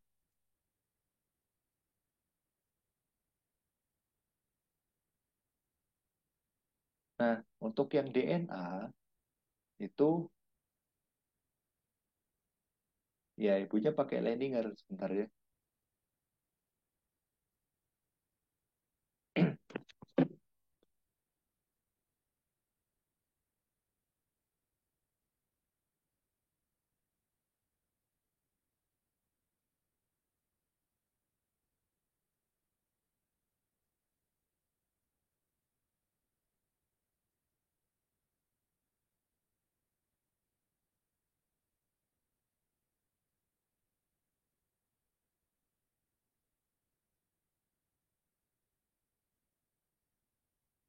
Nah, di sini. Ya, ini dogma sentral biologi molekuler gitu ya. Jadi DNA itu bisa kita replikasi menjadi DNA lagi. Kemudian DNA juga bisa ditranskripsi menjadi RNA, kemudian bisa ditranslasi menjadi protein. Gitu. Nah, eh, itu yang standarnya gitu kan. Tapi ada juga yang tidak standar, yaitu replikasi RNA dan RNA kembali lagi jadi DNA. Gitu. Nah, ini untuk struktur dasar asam nukleat gitu ya. Ada fosfat, basa nitrogen, dan ribosa gitu ya. Dalam hal ini bentuknya adalah beta furanusa gitu ya. Ya ini nggak terlalu dibahas sama ibunya. Ya ini bedanya RNA sama DNA ya. Satu-satunya ada ini gitu. Adalah di nomor dua aksennya kalau RNA ada OH, DNA cuma ada H gitu. Nah, penghilangan O ini akan menyebabkan kestabilan nanti. Oh ya, di sini ada perbedaannya antara nukleosida dengan nukleotida gitu ya. Kalau nukleosida itu cuma gula dengan basa nitrogennya aja. Sedangkan kalau nukleotida itu ada fosfatnya. Fosfatnya ada di mana? Di karbon nomor 5 dari gula. Nomor 5 aksen sih. 5 aksen dari gula. Basa nitrogennya sendiri ada dua jenis, yaitu pirimidin dan purin. Purin itu ada adenin, ada guanin. Sedangkan pirimidin itu ada sitosin, timin, urasil. Tenang aja kalau Bu Is nggak akan pernah suruh ngapal struktur, jadi ini pasti dikasih. Ya. Struktur dari si basa ini, kalau misalnya suruh gambar sesuatu itu pasti dikasih. Dan kalau bisa mungkin latihan gambar DNA ya, kalau saranku sih. Supaya nanti eh, misalnya disuruh bikin ikatan hidrogen antara basa ini dengan basa ini gitu. Biasanya biasanya ada soal kayak gitu. Misalnya antara basa ini dengan basa ini suruh gambarkan ikatan hidrogennya, nah itu gampang gitu. Jadi mungkin saranku ya itu, coba belajar cara gambar DNA yang baik dan benar gimana gitu. Mungkin di internet atau apa. Nah, ini cara menamainya gitu ya. Jadi kalau nukleosida itu namanya sin gitu belakangnya. Adenosin, guanosin gitu. Tapi kalau sitosin itu sitidin, timin itu timidin gitu. Nanti.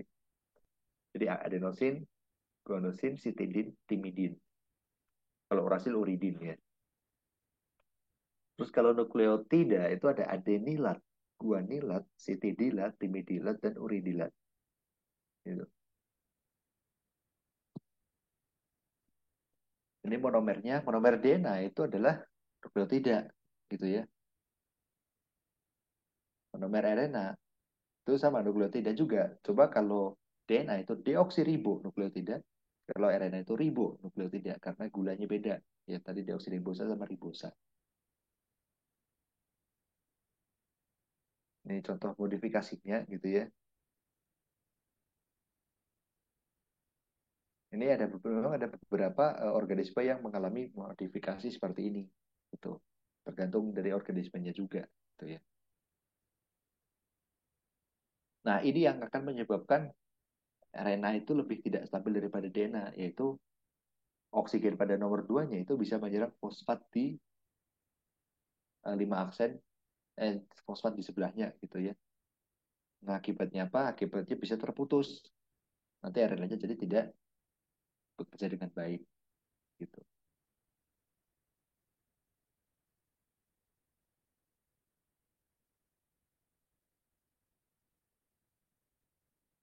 Ini stabilitas basa nitrogennya seperti ini ya.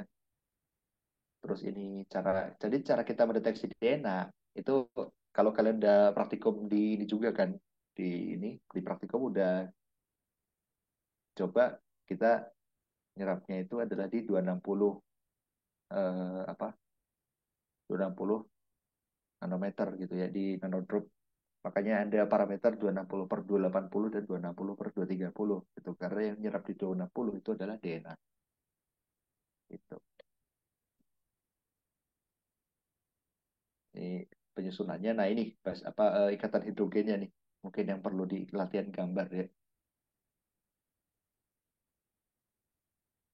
Ini ceritanya. Oke, ini replikasi itu sintesis DNA baru.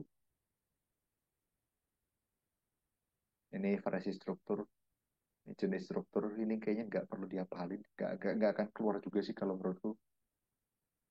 Nah, ini ada sequence yang palindrom dan mirror repeat gitu ya. Kalau palindrom itu dibaca dari 5 aksen ke 3 aksen yang atas. Ini kan arah 5 aksen 3 aksen nih.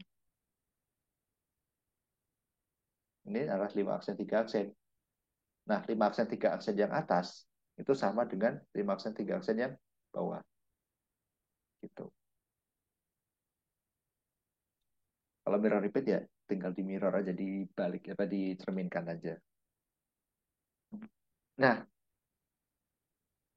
adanya sequence yang kayak gini, yang komplement kayak gini dalam satu untai itu bisa ada kemungkinan membentuk hairpin. Hairpin itu bentuk struktur yang kayak gini. Nah, gitu. Ada beberapa jenis ya.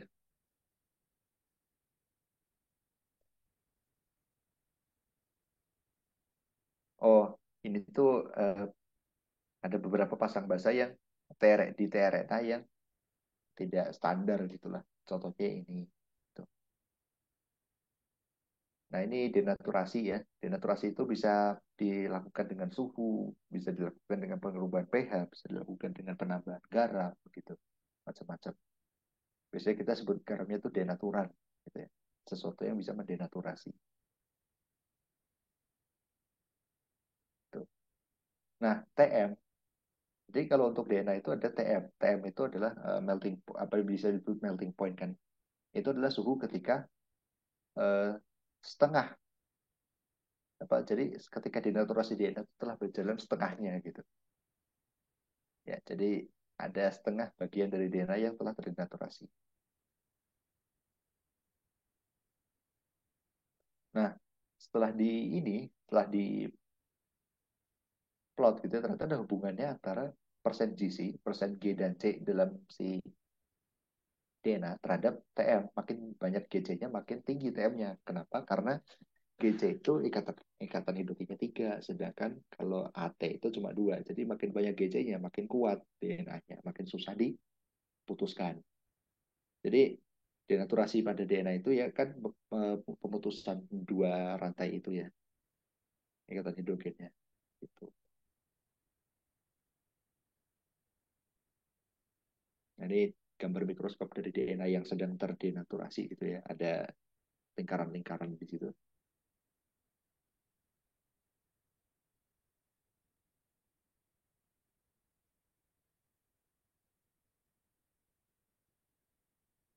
Ini oh reaksi-reaksinya. Ini contoh pembentukan timin dimer gitu, dimer timin. Nah, ini salah satu yang dapat menyebabkan kanker gitu. Salah satu kenapa UV itu bisa menyebabkan kanker itu karena bisa memodifikasi DNA dengan cara seperti ini. Gitu.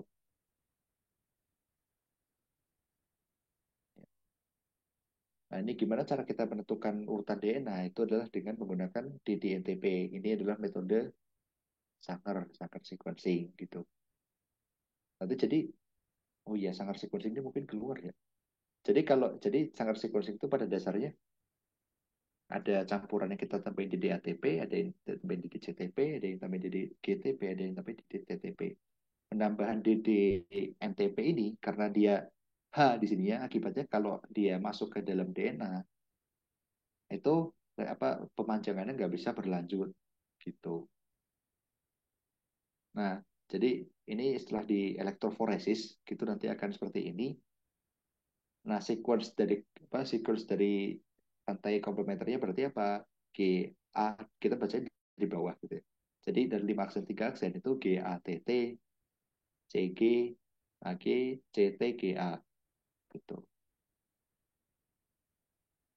Nah, itu yang metode lama kita pakai elektroforesis. Sekarang pakai metode baru eh, kita pakai kromatografi gitu. Nanti muncul puncak-puncak seperti ini gitu.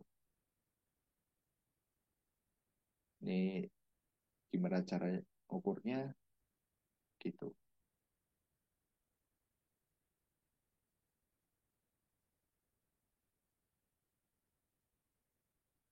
Oke. Mungkin dari aku gitu aja. Aku kembalikan ke Syahril. Atau barangkali dia mau nanya dulu. Ya, baik. Terima kasih Kak Odai. Mungkin buat teman-teman yang masih ada bingung atau mau nanya boleh dipersilakan dulu karena waktunya masih ada 3 menit lagi ya dari yang dijadwalkan.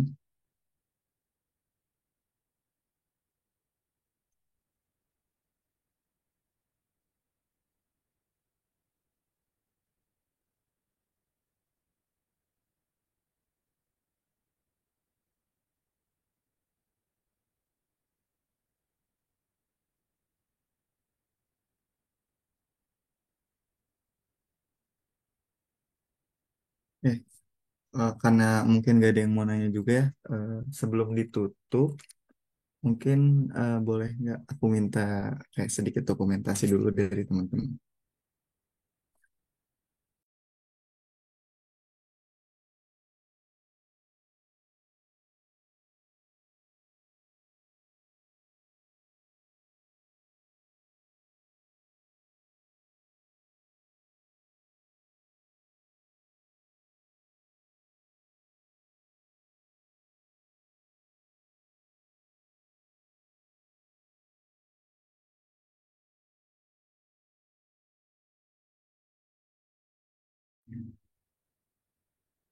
Ya, mungkin segitu aja ya dari Kaudi. Eh, Terima kasih banget buat malam ini atas tutornya.